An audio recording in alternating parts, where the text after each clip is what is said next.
네, 그렇습니다. 그때 얘기할 때 유시민 씨가 대선에 나오든 안 나오든 이 종목은 한 번은 큰 시세를 주긴 줄 거다라고 말씀드렸었어요. 예, 그래요, 원래 이 주식판이 좀 그렇더라고요, 보니까. 예전에 반기문 씨도 그 대선 출마 그거 나오기 전에 한 2년 전인가 1년 전부터 제가 얘기했었거든요, 그때도. 예, 반기문 씨가 대선에 출마를 하든 안 하든 이 반기문 테마로 인해서 주가는 한번 급등이 또 대시세가 한번 올 것이다 라고 뭐 얘기도 한 적이 있었죠. 나중에 반기문 씨는 그렇게 한번 테마만 형성하고 주가만 급등 막 시켜놓고 나중에 사퇴를 했었죠. 예. 유시민 씨는 어떻게 될까요? 모르겠습니다. 이낙연 씨도 있죠. 이낙연 씨도 있고 뭐 박원순 씨도 있을 거고 이재명 씨도 당연히 있을 겁니다.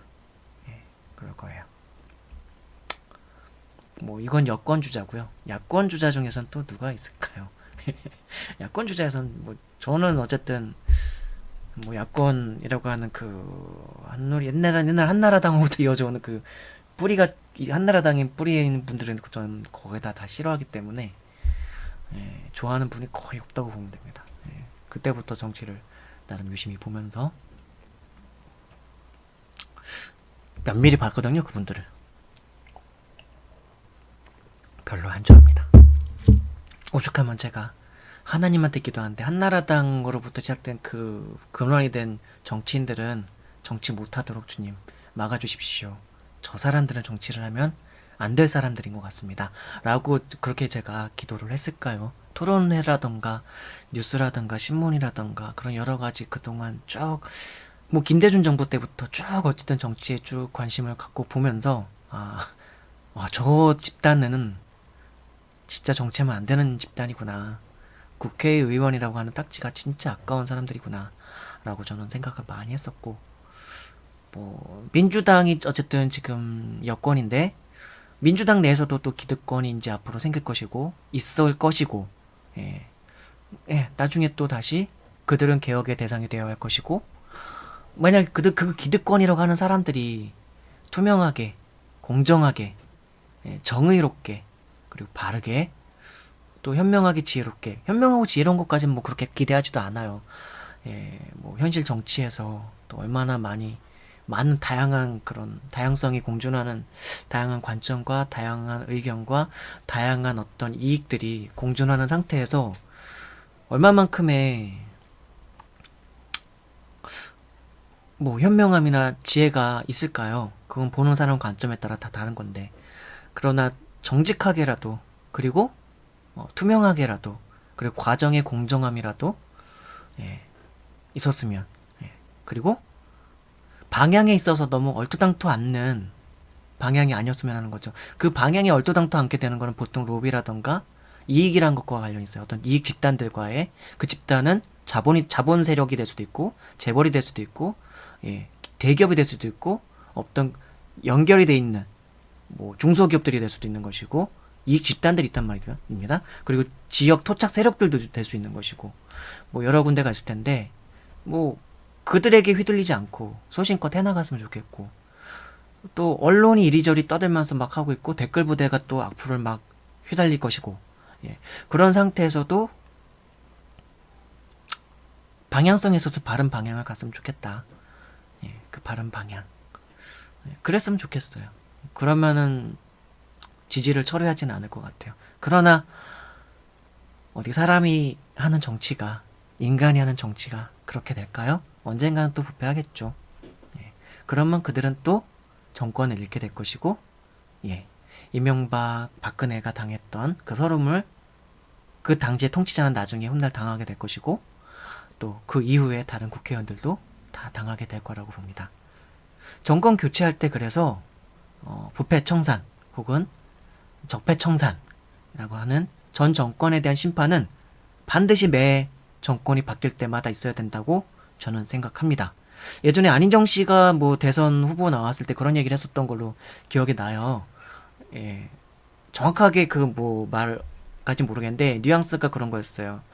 그 아니, 날마다 보복하는, 정권이 바뀔 때마다 이렇게 보복하는 정치 행태가 계속 반복된다면 누가 대통령 하려고 할 것이고, 누가 국회의원 하려고 할 것이고, 누가 정치를 하려고 하겠느냐, 뭐 그런 얘기를 그렇게 하셨었어요. 예, 안민정 씨는. 통합의 정치를 얘기를 하면서. 근데 저는 그때도 그런 생각을 했었거든요. 아니, 그거는 당신들 정치인들끼리 놀리고, 국민들의 입장에선 하나라도 투명하게, 하나라도 공정하게, 정치를 해야 된다. 뭐, 털어서 안 나온다는 사람 없다지만, 그만큼 대통령이나 국회의원이나, 예, 고위공직자들이라고 하는, 공인이잖아요, 말 그대로 진짜. 연예인들은 전 공인이라고 생각 안 하고, 그냥, 그들은 그냥 사인입니다. 개인입니다. 그냥 인기가 많은 개인입니다. 그러나, 정치를 한다고 하는 사람들은 공인이거든요. 그러면 그만큼 투명해야 되는 것인데, 그것을 현 정권일 때는 심판 못할 때지만, 정권이 바뀌고 나서는, 그래요. 탈탈탈 털어서도 웬만큼 안 나올 수 있을 정도로 그렇게 흠 잡히지 않도록 투명하고 공정하게 절차에 있어서 흠이 없도록 그런 절차적인 시스템을 만들어 가야 되고 그런 시스템 안에서 투명하고 온전하게 정치를 할 수 있도록 그렇게 뭐랄까 해나가야죠. 그리고 나서도 이후에 정권이 혹시라도 바뀌었다. 국민들의 마음이 변해서. 근데 그 이후에 바뀐 정권이 또 탈탈탈 털었어. 근데 그 이전 정권의 어떤 흠이라던가 부족한 부분들을, 막 털탈탈 털어서 막 책 잡아서 뭔가 징계를 하고 징벌을 때리려고 과도한 형벌을 하려고 그래요. 예, 검찰을 이용해서든지 재판부까지 이용해서든지. 그럼 그때는 국민들이 바보가 아닌 이상 그런 것에 대한 또다시 심판해준다니까요? 야, 니네 왜 그래? 우리가 너희들 뽑아준 거는 전 정권에 대한 뭐 그런 검토라던가 검증도 다시 한번 당연히 뭐 정권이 바뀌었을 수 있긴 있겠지. 근데 그런 부분 그런 사안까지 니네가 그렇게까지 막 과도하게 형별을 해도 돼? 네, 뭐 그런 식으로 국민들이 다시 분명히 알아볼 겁니다. 그 대표적인 사례가 어떻게 보면 노무현 대통령 사례라고 볼 수 있는 거 아닙니까? 노무현 대통령은 모르겠어요. 전 아직까지도 저는 그건 의문이에요. 어쨌든 자살을 했는지 아니면 정치적 타살에 의한 정치적 암묵적 자살에 강요된 자살인 건지 혹은 살해에 의한 타살인 건지 저는 모르겠어요. 저는 그 부분에 대해서 뭐 언론에 보도된 것 그리고 그동안 알려져 있는 것들 그거 외에 다른 것이 있을 가능성도 저는 그렇게 배제하지 않고 있습니다. 저 개인적으로는. 그러니까 여러 가지 가능성이 있겠죠. 그러나 이제 어쨌든 그 죽음의 뭐 사건은 그렇다 치고 근데 노무현 대통령이 그렇게 되었지만 국민들은 그런 노무현 대통령이 현 정권일 때 했었던 그런 것들에 대해서 시간이 지났을 때 그 과정들에 대해서 그 절차적인 부분들에 대해서 그리고 그 이후에 이제 뭐 메이저 언론들이 얼레기 쓰레기 언론들이 그렇게 그리고 언론과 기레기라고 하는 그들이 노무현 죽이기에 앞장섰을 때 나중에 이제 우리 국민들은 뭐 발언권이 별로 없으니까 댓글들로는 그런 기사들을 보면서 이 기레기 새끼들아 막 욕하면서 욕을 했을지 모르지만 실제로 발언권이 없으니까 국민들은 그러나 대다수는 나중에 노무현 대통령이 서거했을 때 그 500만이 넘는 사람들이 그렇게 비를 맞으면서도 그렇게 장례식에 찾아갔었던 거죠. 국민들은 알아봐요. 알아봅니다. 알아보죠. 지금 문재인 정부도 문재양이라고 막 그렇게 부르는 분들이 있는데 여러분들은 역사에 대해서 얼마나 관심을 갖고 계셨습니까? 그동안 정치라던가 권력을 가진 이들이 어떻게 해왔는지를 좀 관심을 가지고 그렇게 함부로 문재양이란 말을 쓰는지 모르겠어요. 뭐 그래요. 제가 뭐 근데 어쨌든 오늘 지금 보혜양조 지금 이걸 검토하다 보니까 아무래도 대선 테마주다 보니까 이런 얘기가 좀 나오게 되네요. 근데 저는 문재인 정부 지지하고 있고요. 경제에 대해서 자꾸만 뭔가 걸고 넘어가져 가요. 근데 역대 정부 중에서 경제를 잘한 대통령이 얼마나 있었습니까? 얼마나 있었습니까? 박정희 자꾸만 그러는데 진짜 욕 나오려고 그래요. 그런 얘기하는 것. 전 크리스찬이고 나름대로 욕 안 하는 사람인데 진짜 경제를 가지고 박정희를 얘기한다. 우습습니다. 우습습니다. 18년의 집권 기간이었습니다. 개발도상국이었죠. 예. 독재 정권을 가지고, 독재 권력을 가지고 있었습니다. 물론 열심히 성심성의껏 나라를 잘 읽어가려고 했던 노력 인정합니다. 예. 그랬기 때문에 빠른 성장이 있었겠죠. 그러나 그게 박정희의 공입니까? 그게요? 왜요? 라고 저는 말씀드리고 싶습니다. 박정희의 공이 아니죠. 그 시대에 땀을 흘렸던 수많은 노동자들, 그리고 열심히 발로 뛰었던 기업가들, 물론 그 기업가들은 보통 자신의 자본의 이득을 위해서 뛰었을 것입니다. 분명히 그래요. 그때에 벌어들였던 수많은 자금이나 이윤을 가지고 지금 대기업들이 된 거니까요. 그쵸? 그 혜택을 지금 고스란히 1세대, 2세대, 3세대, 4세대까지 지금 누리고 있지 않습니까? 예. 그러니까 기업들은 뭐 공치사할 게 하나도 없어요. 그때 정말 최저임금도 안 될 만한 노동력을 제공하면서, 예, 알뜰살뜰 아껴서 저축하고 자신의 노동력과 기술력과 모든 거를 헌신하면서 내어놓았던 그 노동자들이 그 시대를 발전시켰다고 봐야 되는 게 합리적인 거 아닙니까? 어떻게 그게 박정희의 공이에요? 물론 리더자가 뭐 이렇게 독재를 해서 그런 발상은 노예 근성이라고 저는 생각해요. 노예 근성이라고 저는 생각합니다. 그러니까 경제적인 발전을 빠른 시간에 할 수 있었을 때는 그 희생을 안 했었던 사람들이 공을 받아야 된다고 생각해요. 저는 그게 그 시대의 노동자들이었다고 생각합니다. 그럼 그 노동자들이 치하돼야지 왜 박정희가 치하됩니까? 되게 그러니까 우리 인간들은, 저는 이제 뭐 종교 크리스찬이긴 합니다만, 하나님을 믿지 않으면 다른 것들에게 있어서 뭔가 우상화하려고 하는 게 되게 많이 있어요. 인간은 늘 그래요. 대통령이라고 하는 한 사람이 그렇게 하지 못해요. 우리나라의 국민성, 부지런하고 성실한 그 국민성, 근면성, 그 부지런함이 지금의 시대까지를 흘러오게 했다고 저는 믿습니다. 그 IMF 사태를 그렇게 빠르게 벗어난 것도 이 나라 국민들의 국민성이죠. 예.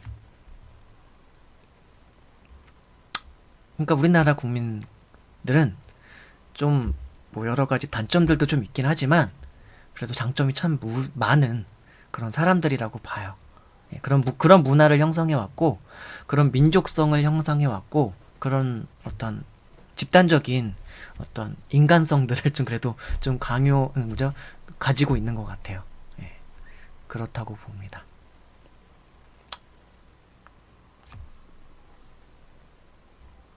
그러니까 경제를 왜 얘기했냐면은, 경제에 있어서 박정희가 잘했다, 그런 곳에서 자꾸만 뭐 박정희랑 외모가 닮은, 그리고 예, 기업가 출신인 이명박 뽑아주고, 박정희의 딸내미인 박근혜 뽑아주고, 뭐 그런 식으로 이 말도 안 되는, 예, 경제가 어떻게 그런 식으로 이 꼴을 가서 성립이 되죠?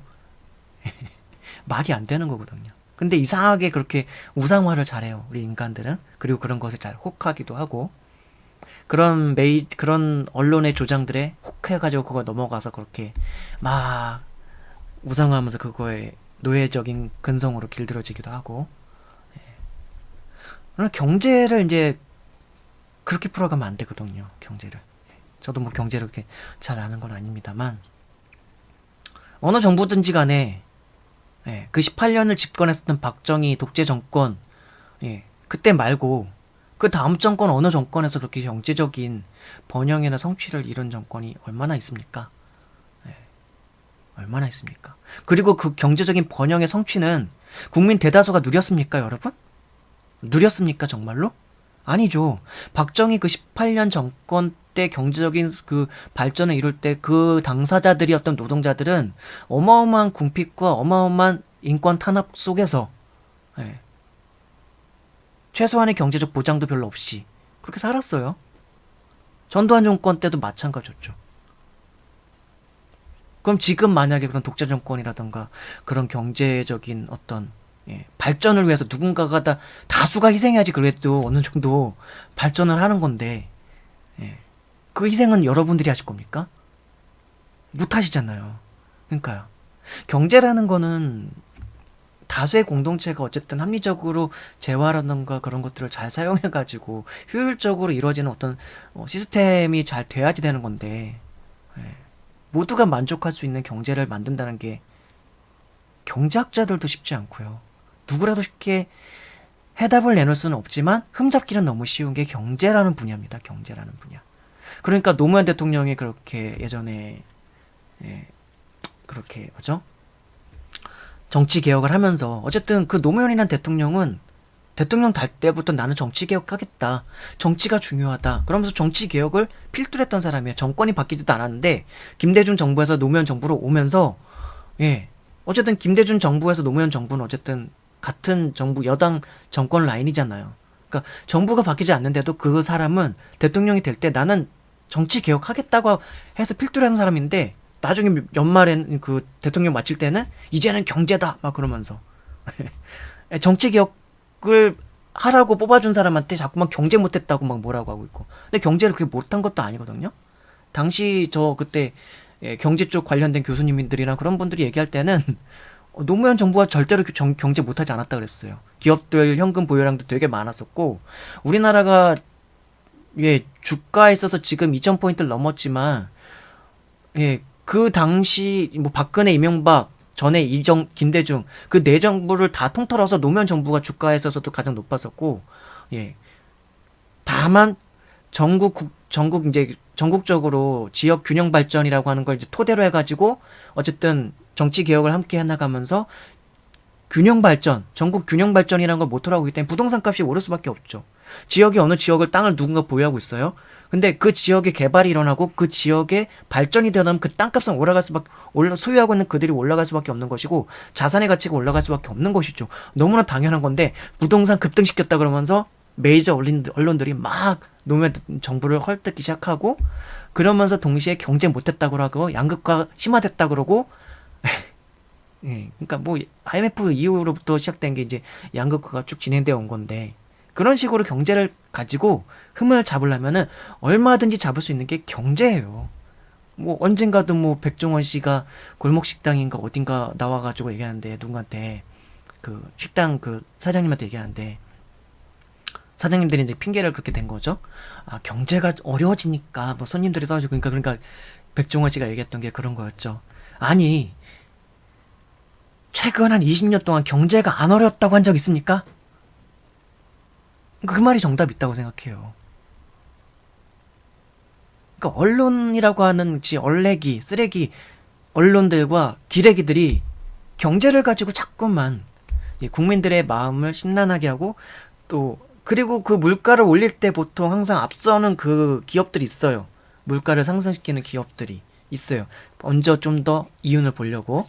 그러면서 그 핑계를 댈 때 항상 경제가 어려워졌고 뭐가 어려워졌고 이유를 대면서 그렇게 신문 보도를 합니다. 언론 보도를 해요. 그러면서 물가를 상승시키죠. 물가를 잘 잡는 것도 정부의 역할이긴 한데 아쉽죠. 현재 정권이라던가 박근혜, 이명박 그 물가를 못 잡기 시작하고 안 잡기 시작하고 물가를 의도적으로 상승시킨 정부가 나는 이명박 정부였다서부터였다라고 봐요. 왜냐면 이명박 정부 4년, 5년인가 지나고 이명박 정부 지나면서 한 물가가 그 전에 비해서 막 2배, 3배 이상 올라갔던 걸로 기억나고 박근혜 정부 들어서 또 올라갔고 막 그랬었거든요. 그 정부, 그 전에 노무현 정부까지는 그렇게 물가가 일반적인 우리가 필수적으로 쓰는 어떤 일반적인 먹는 거라던가 입는 거라던가 뭐 입는 것까지 아니라 그 일반적으로 우리 사는 어떤 필수적인 물품도 있잖아요. 그런 것들이 필수제적인 것들이 이렇게 막 급상승하지 않았어요. 그렇게 오르지 않았어요, 거의. 5년 동안 2배 또 안 오르고 1.5배 정도 올랐을까 말까 근데 이명박 때부터는 기본적으로 교통비부터 해가지고 2배에서 3배, 4배, 어떤 거 5배까지 막 오르고 그랬거든요. 박근혜 때도 또 오르고. 근데 박근혜 때는 이명박 정부 때에 비해서는 물가 상승률이 적다는 거지 상승하지 않은 건 아니거든요. 상승률이 거기서 더 커져버리면 큰일 나거든. 뭐냐, 이명박 정부 때 워낙 상승시켜놨기 때문에 그럼 국가 부도 사태가 날 수도 있고 국가 재난 사태가 올 수도 있는 상황이었었거든요. 예. 너무 하여튼 그래서 이명박은 참 싫어하죠. 저도 그 사람이 기독교 장로인 것도 부끄럽고. 뭐 그렇죠. 그래서 뭐 그래요. 뭐 정치 얘기하려면 끝도 없고 한도 없고 한데, 근데 경제 얘기 자꾸만 하다 보니까 참 이런 뭐 박정희 얘기도 나오고 뭐 얘기도 나오는데, 경제는 언제든지 언론이라던가 언론 쓰레기 쪽에서 얼마든지 트집 잡기 쉬운 분야다. 그러니까 그런 거에 호도당하지 말자. 경제는 나쁜 거 이렇게 보여주면서 이렇게 흘러가고 있다면 죄다 나쁜 것처럼 보인다. 근데 실상 아닐 수 있다. 물론 안 좋은 흐름 속에 있지만 그런 걸 어떻게 현명하게 대처해 나가는 것도 또 우리 국민들이 다 같이 해나가야 되는 것이지, 누구 탓, 대통령 탓, 누구 탓으로 갈 수 없는 것이다. 물론 현격하게 그런 탓을 할 만한 상황도 있었어요. 예전에 기억나십니까? 그 누구죠? 인터넷 그 사람 뭐더라 이 사람 그 사람 있었잖아요. 막 인터넷 생각 안 닉네임이 기억 안 나나요? 미네르바라는 사람도 유명해지면서 그때 당시에 막 강만수 장관이었나요? 환율 가지고 인위적으로 그걸 가지고 이제 환율 가지고 이렇게 뭔가를 어떻게 해보려고 하다가 나중에 욕 되게 먹었잖아요. 리만 브로더스 사태라던가 그런 것들 오기 전이라던가 어떤 징후들이 있는데, 주식하는 사람들 중에서 차트 잘 보는 사람들은 차트만 보고도 어느 정도 대위기가 올 것을 대충 감을 잡아야죠. 물론 그게 얼마만큼 적중률이 높을지 모르겠지만, 저도 뭐 별건 없지만 저런 사람들 별거 없는데 저도 대충 예측하는 게 맞아떨어지는 확률이 꽤 많거든요. 그렇다면은 그런 대위가 올 때는 어느 정도 전조라든지 뭔가 징후가 있는데, 그런 것들 나타날 때 도대체 그 경제 전문가라고 하는 그 집단의 사람들은 뭘 하고 있길래 그런 거 대응도 못 내놓나. 그런 거가 있는 거죠. 그런 것에 대한 대응들을 미리미리 조금씩 절차적으로 준비해놨으면은 그런 대위기가 닥치지 않았을 텐데, 좀 덜 모면해 갔을 텐데, 하락을 하더라도 그렇게 극락으로 가진 않았을 텐데, 했기 때문에 그렇게 욕먹었던 거죠, 당시에. 근데 노무현 정부는 그때 당시에 그런 시스템들을 잘 갖춰놨었다. 근데 이명박, 박근혜 오면서는 그런 것들이 없이 막 자충우들 막 그냥 뭐 하여튼 그랬어요. 이제 문재인 정부 들어서는 경제 가지고 꼬투리 잡을 거 없으니까 계속 경제 가지고 뭐 문재앙이다 막 그렇게 해가지고 국내 실정 좀 돌봐라, 무슨 대북 뭐 시다발이냐, 아니면 북한 시다발이냐, 뭐 김정은 시다발이냐, 뭐 그런 식으로 막 트집 잡아가지고 북한만 신경 쓰지 말고 우리나라 경제도 신경 써라. 이낙연 씨가 있잖아요. 그래서 이낙연 국무총리가 있잖아요. 책임 총리제로 해가지고 어떻게 보면은 외교 국방 쪽, 그리고 외교를 잘해가지고 어쨌든 물꼬를 트도록 해야지 국제적인 어떤 경제 흐름 속에서 또 뭔가를 만들어서 하는 게 또 대통령이기도 하고, 큰 굴자를 잡고 총리에게 국내의 실정들을 맡기면서, 그렇지만 맡긴다고 해서 무조건 방치하는 건 아니고 굵직굵직한 현안들이나 여러 가지 사안들을 다 늘 보면서 생각하면서 또 이낙연 총리하고 또 뭔가 의사소통이 많이 있지 않겠습니까?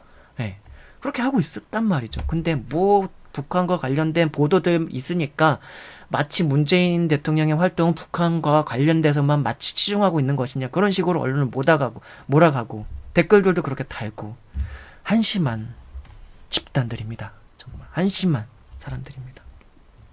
그러면서 문제항 거리고 있어요. 근데 문제항 거리는 사람들 중에 만약에 인텔리가 좀 있다면 그 사람은 자신의 이득과 관련이 있기 때문이라고 봐요.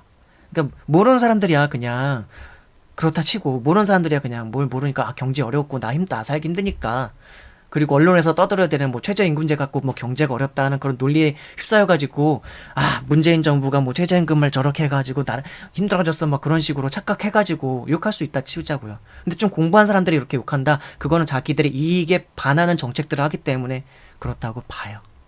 그렇게 보고 있습니다. 그러니까 이기적인 사람들이라고 저는 보는 거죠.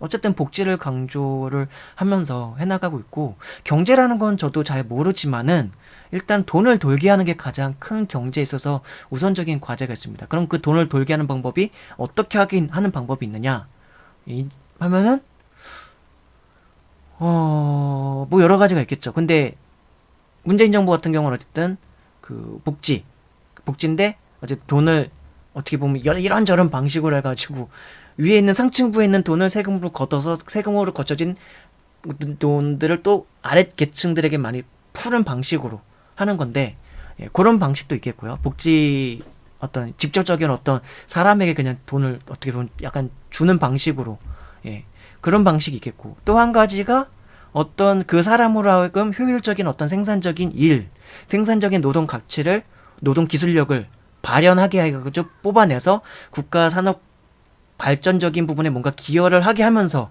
그 사람에게 임금도 잘 주면서 또 국가의 전반적인 경제가 시스템이 올라가도록 하는 방식의 경제 시스템을 그렇게 꾸려가는 방식이 있을 거예요. 근데 그런 방식의 정치를 제대로 한 사람은 정부는 현재까지는 별로 없었던 걸로 봐요, 저는. 예, 지금 말씀드린 것처럼. 그러니까 국민들 대다수가 가진 재능이나 자질이나 능력들을 할 수 있는 한 잘 발휘하게 해서 그 나이 든 사람들은 나이 든 사람들대로, 나이 든 사람들이 어떤 노동력이나 그런 건 적지만 또한 지혜가 있는 사람들도 있을 것이고 어떤 경험이나 연륜이 있는 사람들도 있을 것이고 그런 걸 잘 발휘하게 해서 노동력들을 발휘하게 해서 그 사람들한테 임금으로 보상해주면서 복지가 되게 하는 형태. 또 젊은 사람들은 젊은 사람들대로 그 사람들이 가진 재능, 학벌은 중요한 것 같진 않고 재능, 자질, 능력, 커리어 그런 것들을 잘 활용하게 해서 뭔가 어떤 산업 발전에 중소기업은 중소기업대로 대기업들은 대기업대로 그 업종과 업황과 분야들 따라 그런 걸 발휘하게 하면서 임금으로 보상하는 방식으로 그런 방식으로 하면서 전반적으로 생산들이 다 늘어나면서 그러면서도 각 국민들 한 사람이 일만 하면서 살면 안 되잖아요. 그럼 박정희 정부랑 무슨 상관이 그때는 근로시간이 도대체 얼마나 길었습니까? 근데 이제는 국민들은 욜로족이라고 하는 말이 나올 정도로 자신의 현재적인 삶에 대한 어떤 행복을 누리려고 하는 세대잖아요. 그리고 누려야 하는 게 맞는 거라고 보고요. 이게 왜 일합니까? 행복하기 위해서 일하는 거 아닙니까? 일해서 번 돈으로 내 가족과 나의 삶에 행복을 누리고 싶어서 일하는 거 아니겠습니까? 예. 그러니까 그렇게 일하면서도 행복한 혜택을 누리는 삶을 살 수 있도록 하기 위해서는 노동시간이 그렇게 길면 안 돼요. 그러니까 제가 원래 이상적으로 생각하는 제가 정치를 만약에 한다면, 제가 권력을 가졌다면, 제가 대통령은 우리나라 할 수 있는 게 별로 없고요. 저에게 독재 정권이 주어진다면, 그럼 유토피아에서 나오는 어떤 그런 시스템을, 현대판의 유토피아를 구축할 수 있도록, 노동시간 6시간!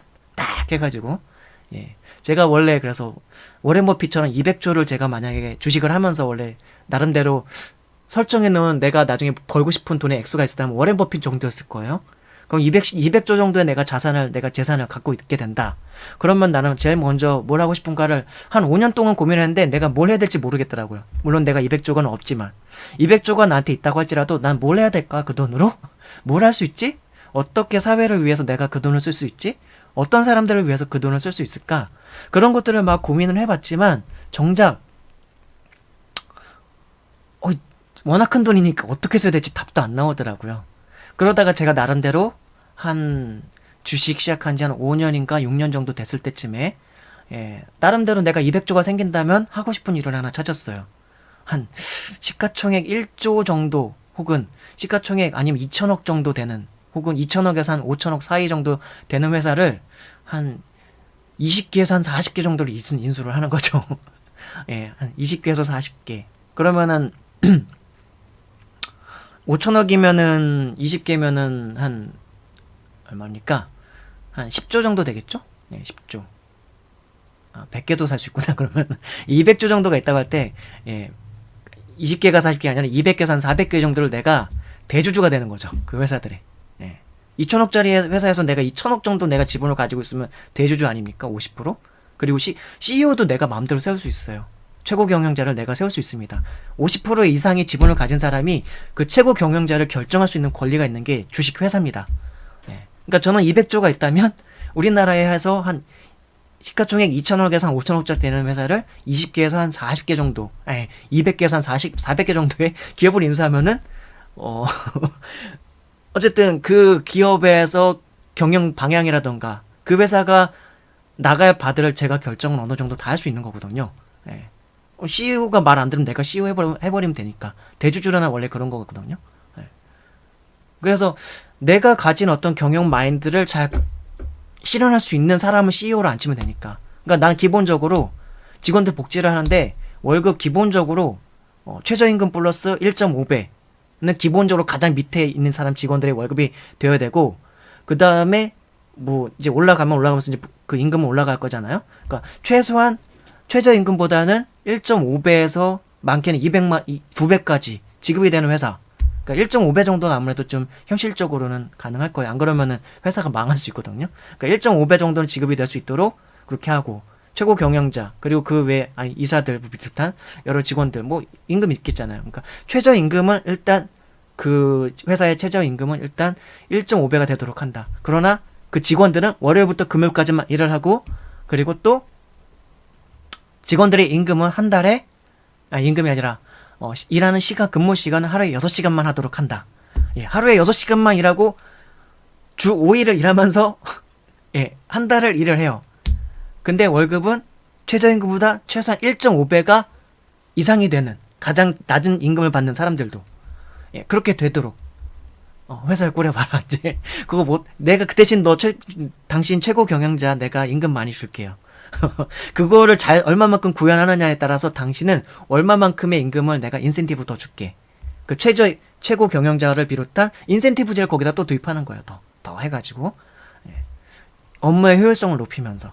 물론 6시간만 일해가지고 회사가 돌아가지 않겠죠. 그럼 추가적으로 일하는 사람들에 대해서는 파트타임으로 해가지고 그 사람들에게도 또 다시 최저임금보다 1.5배를 더 지급할 수 있도록 그렇게 돼야 되는데, 그렇게 하면은 과연 경제적인 법칙에 의해서 수요와 공급이 있고, 그러면은 그렇게 고임금을 받는 회사라면은 대단히 생산성이 높아야 되고, 대단히 뭔가 만들어낸 제품이든지 상품이든지 유통이 됐든지 어느 각 분야의 어떤 회사일 거잖아요. 그럼 이윤을 그만큼 획득해야 되는 것인데, 얼마만큼 그렇게 해낼 수 있을지 각 기업에 달린 거긴 하지만, 저는 어쨌든 200개에서 한 400개 정도의 기업을 그렇게 인수를 해가지고 예, 내가 200조 정도가 있으면 100조 정도를 그렇게 기업을 인수하고, 100조는 내가 그 기업에서 마이너스 되는 거를 내가 다시 투자를 하는 거야.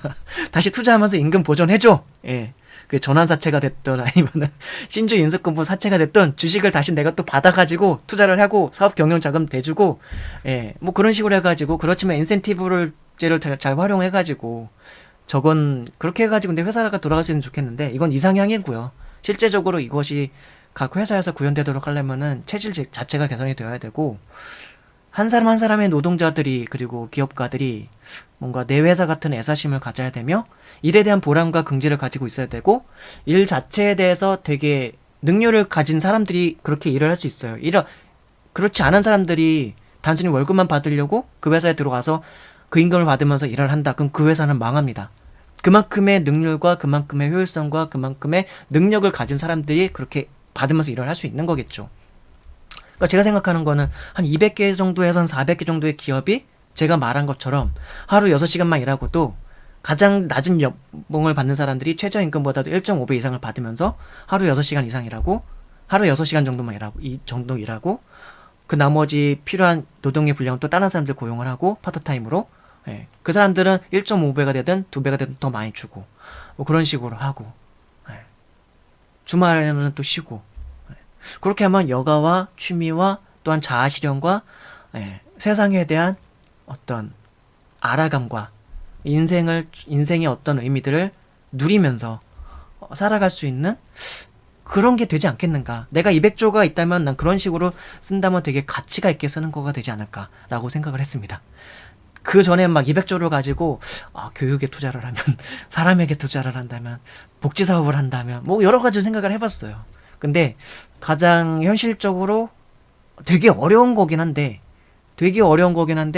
그래도 전반적으로 우리나라 사회 전체의 구조와 어떤 시스템을 바꿀 수 있는 방식은 그런 게 아닐까. 근데 사실은 이것조차도 단순히 정치, 권력, 대주주 지분이라던가 주주 어떤 그런 권력 관계, 알력 관계, 뭐 언론, 그리고 이 나라에 있는 기득권 세력, 그런 사람들이 볼 때 만약에 제가 그렇게 200개에서 400개 정도의 기업을 인수를 해가지고 회사들을 그렇게 만들어 간다. 그 꼬라지를 못 볼 겁니다. 저 아마 암살당할걸요?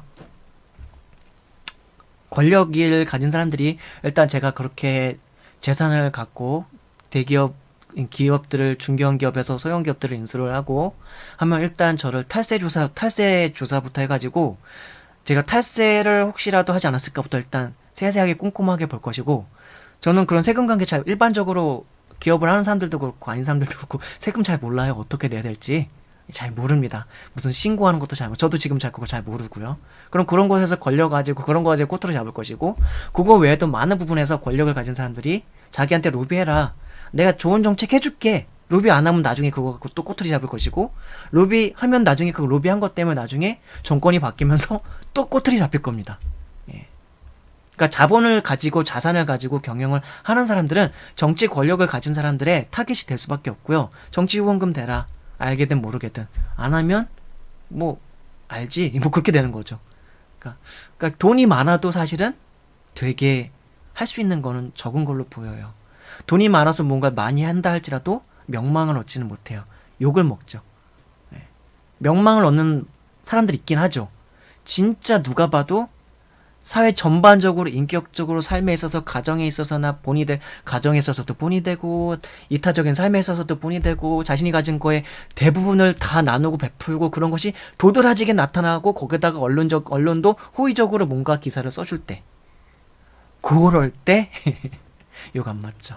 근데 그렇게 하다가도 한번 뭔가 말이라던가 행동이라던가 뭔가 실수를 한다, 그러면 또 욕 돼지게 먹죠. 지금의 사회가 그런 사회인 것 같아요. 그냥 200조에 대해서 제가 생각을 한때 이런 생각을 했었어요. 네. 이런 생각을 해가지고 혹시라도 200조까지는 안 되래도 한 뭐 몇 조 정도의 재산을 가지고 있는 분이라 할지라도 이런 저의 생각들이 마음에 드신다면, 여러분들의 삶에서 한번 구현해 보신다면 여러분들이 세상을 아름답게 만들어가는 주인공이 되시는 거니까, 나중에 이 영상, 예, 이 얘기 누군가 듣게 되신다면 한번 해보십시오. 되게 보람 있을 겁니다. 생각해보십시오. 200개에서 한 400개의 기업 가운데 만약에 시총 2천억짜리 회사라면은 직원들이 한 100명 정도 있을 거거든요. 시총 2천억짜리면. 예. 100명 이상 될 겁니다. 중소기업이라 할지라도. 시총 2천억 정도면. 예. 그게 물론 IT 쪽이라던가 뭐 여러 가지 다른 회사, 그 기업 업황이나, 예, 업종이라던가 그런 것에 따라 다 다른 건데, 어쨌든, 그 만약 200명의 직원이 있는 회사를 400개. 그러면 일단 4만 명 정도 되겠네요. 4만 명이 있고, 일단 직원 수만, 제가 대주주로 있는 회사에 직원 수만 4만 명 있고, 그들이 가족을 이루고 있다면 한 4인 구성이라 칩시다. 그럼 16만 명에게 어떤 복지적인 혜택을 주는 거죠. 왜냐면 6시간만 일하면서도 최저임금의 1.5배 이상을 임금을 주면서도 회사가 또 잘 되고, 또 자신의 여가 생활을 잘하면서 가정을 잘 돌볼 수 있으니까. 예. 그럼 16만 원의 가정에게 일단 복지의 혜택이 들어가는 것이고, 그리고 그런 모델링적인 회사를 보여줌으로 말미암아서 다른 회사들이 본받고 따라오기 시작해요. 저 회사가 저렇게 하니까 직원들이 정말 열심히 능률적으로 일을 하려고 하고, 자발적으로 일을 하려고 하고. 네, 그래요.